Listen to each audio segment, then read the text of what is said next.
मुंबईसह महाराष्ट्रातील बऱ्याच भागांमध्ये उष्णतेची लाट पाहायला मिळत आहे. नमस्कार, मी किरण वाघमोडे. तुम्ही पाहतात हवामान अंदाज आणि बातमी यूट्यूब चॅनल. पाहुयात 6 तारखेला उद्या म्हणजे उद्या राज्यातील हवामान कसं राहील. सध्या एक अँटी सायक्लोनिक सर्क्युलेशन गुजरातच्या आसपास आहे. त्यामुळे काय होतंय की या ठिकाणाहून हवेचे कोरडे वारे जे काही राजस्थान, गुजरातहून महाराष्ट्राकडे येत आहेत, ते थोडेसे उत्तर-पूर्वेकडून वाहत आहेत. त्यामुळे मुंबईच्या आसपास सुद्धा तापमान खूप जास्त वाढलेलं आहे. कालही उष्णतेची लाट होती. आजही तापमान 38.9 अंश सेल्सिअस सांताक्रूझ येथे पाहायला मिळालेलं आहे. म्हणजे मुंबईत आजही उष्णतेची लाट ही पाहायला मिळालेली आहे. त्यासोबत ठाणे, पालघर, रायगडचे सुद्धा अंतर्गत भाग तापमान खूप जास्त वाढलेलं आहे. या ठिकाणी सुद्धा उष्णतेची लाट आहे.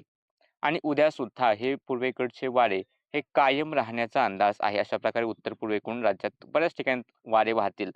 आणि त्यामुळे उद्या जर आपण पाहिलं तर मुंबई शहर, उपनगर, ठाणे, पालघर बऱ्यापैकी भागांमध्ये उष्णतेची लाट पाहायला मिळण्याची शक्यता आहे.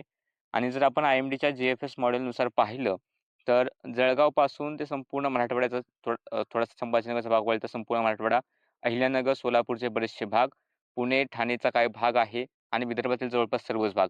तापमान 38 ते 40 अंश सेल्सिअस दरम्यान पाहायला मिळेल. आजही अमरावतीमध्ये तापमान 39.8 अंश सेल्सिअस पाहायला मिळालेलं आहे.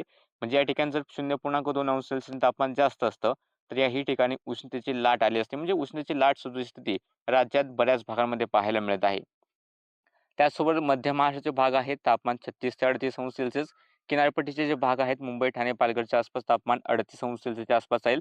तर रत्नागिरी, सिंधुदुर्ग, गोव्याकडे तापमान हे साधारणतः 34 ते 36 अंश सेल्सिअस दरम्यान राहण्याची शक्यता आहे.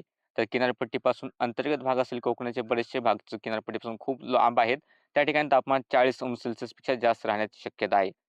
जर आपण हवामान विभागाचे इशारे पाहिले तर पालघर, मुंबई, ठाणे, रायगड या जिल्ह्यांमध्ये हवामान विभागाने उष्ण आणि दमट हवामान राहण्याचा येलो अलर्ट दिलेला आहे. तर इतर ठिकाणी मात्र इशारे नाहीत. बाकी सध्याच्या अंदाजामध्ये इतकंच. असेच हवामानाचे अंदाज पाहण्यासाठी चॅनलला सबस्क्राईब करा.